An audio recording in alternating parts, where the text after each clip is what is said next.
మన జీవితంలో సక్సెస్ అవ్వాలన్నా, సంతోషంగా ఉండాలన్నా మన తెలివితేటలో మన ఐక్యూ ఒక్కటే సరిపోతుందా? ఏమో, బహుశా కాదనే చెప్పాలి.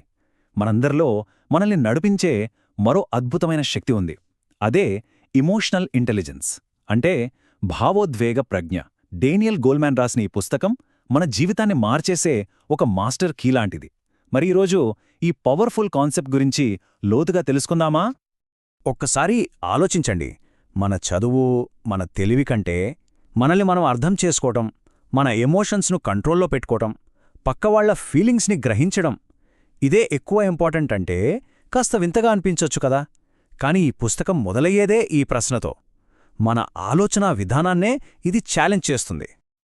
చూశారా, వేల ఏళ్ల కిందటే అరిస్టాటిల్ ఎంత గొప్ప మాట చెప్పారో. కోపం తెచ్చుకోవడం చాలా ఈజీ, కాని సరైన మనిషి మీద సరైన టైంలో సరైన కారణానికి కరెక్ట్ పద్ధతిలో కోప్పడ్డం అస్సలు ఈజీ కాదు. అసలు ఛాలెంజ్ అంతా ఇక్కడే ఉంది.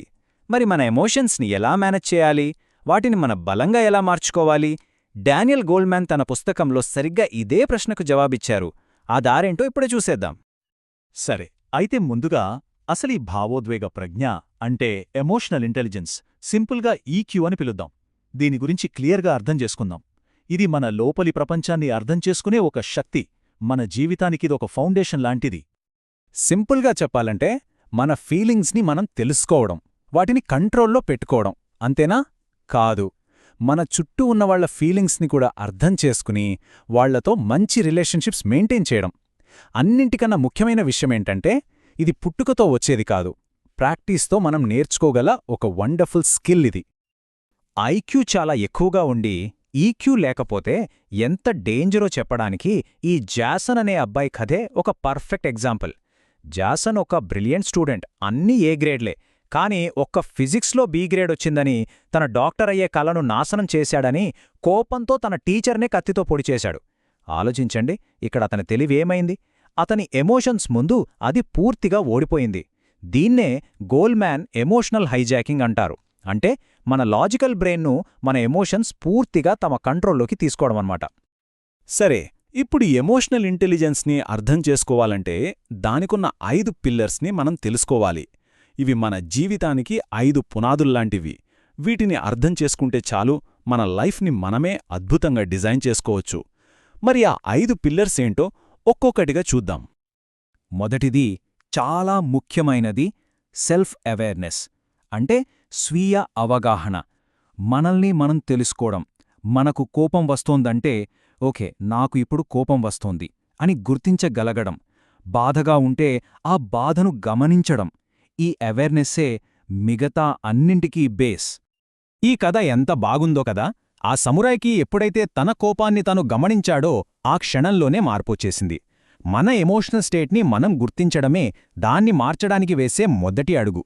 సెల్ఫ్ అవేర్నెస్ పవర్ అంటే ఇదే. ఇక రెండో పిల్లర్, సెల్ఫ్ రెగ్యులేషన్, అంటే స్వీయ నియంత్రణ. మన ఫీలింగ్స్ని గుర్తించడమే కాదు, వాటిని కంట్రోల్ చేయగలగడం. కోపం రాగానే అరిచేయకుండా, బాధ కలిగినప్పుడు కుంగిపోకుండా మనల్ని మనం కంట్రోల్ చేసుకోవడం. ఎంత ఒత్తిడున్నా సరే కామ్గా ఉండగలగడం.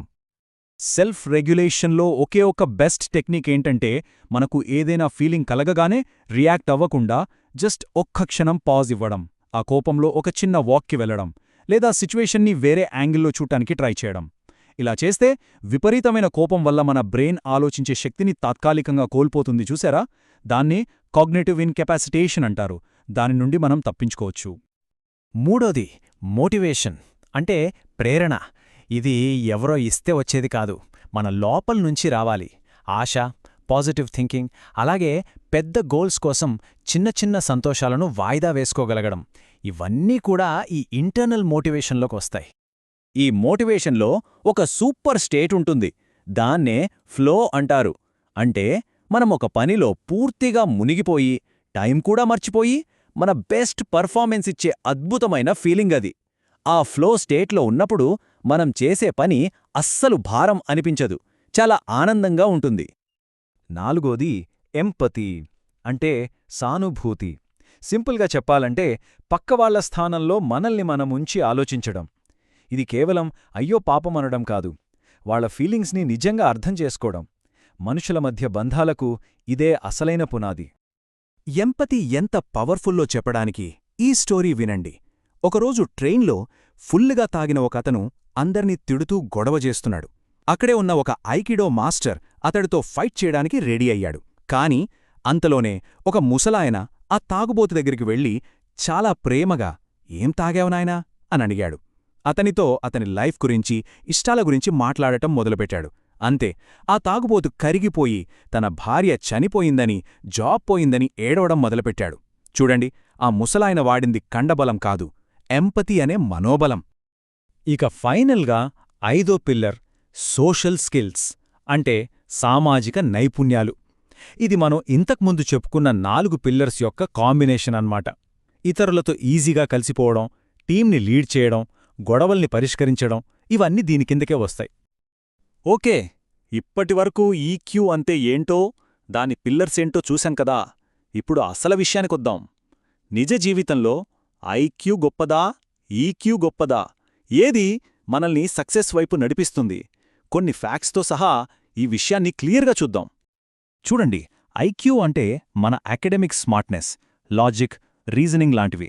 కానీ ఈక్యూ అంటే మన స్ట్రీట్ స్మార్ట్నెస్, మన పీపుల్ స్కిల్స్. ఐక్యూ మనల్ని క్లాస్లో ఫస్ట్ ర్యాంక్లో నిలబెట్టొచ్చు, కానీ ఈక్యూ మనల్ని లైఫ్లో అసలైన వినర్గా నిలబెడుతుంది. ఇవి రెండూ మన జీవితాన్ని నడిపించే 2 వేరువేరు ఇంటెలిజెన్స్లు. దీనికి హార్వర్డ్ యూనివర్సిటీ చేసిన ఈ స్టడీ ఒక పెద్ద ప్రూఫ్. ఈ స్టడీలో ఒక షాకింగ్ నిజం బయటపడింది.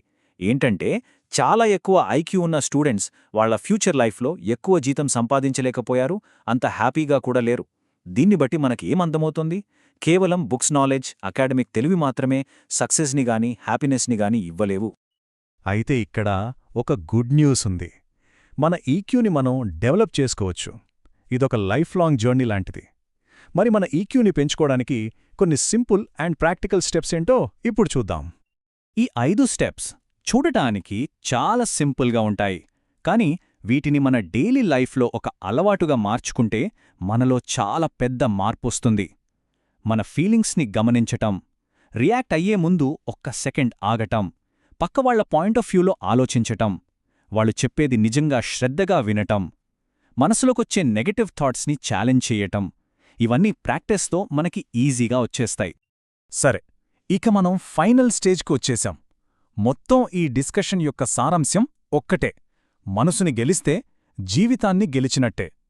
ఈ పుస్తకం మనకిచ్చే అల్టిమేట్ మెసేజ్ని ఇప్పుడు గుర్తు చేసుకుందాం. ఈ ఒక్క వాక్యం చాలు, మొత్తం పుస్తకం యొక్క సారాంశం అర్థమైపోతుంది. మన ఎమోషన్స్ని మనం తెలివిగా నడిపించగలిగితే మన జీవితాన్ని మనమే నడిపించగలం.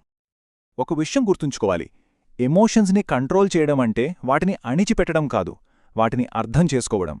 ప్రతిరోజు మనం చేసే చిన్న చిన్న ప్రయత్నాలే మనలో ఒక పెద్ద మార్పును తీసుకొస్తాయి. ఇది అవేర్నెస్తో చేసే ఒక అందమైన ప్రయాణం. మరి జీవితాన్ని మార్చే ఈ ప్రయాణాన్ని మొదలుపెట్టడానికి సిద్ధంగా ఉన్నారా? మన మనసుని, మన ఎమోషన్స్ని మన బెస్ట్ ఫ్రెండ్స్గా మార్చుకుంటే సక్సెస్, హ్యాపీనెస్ రెండూ మనవే. మన జీవితాన్ని మనమే శాసించగలం. ఈ అద్భుతమైన ప్రయాణానికి ఆల్ ది బెస్ట్.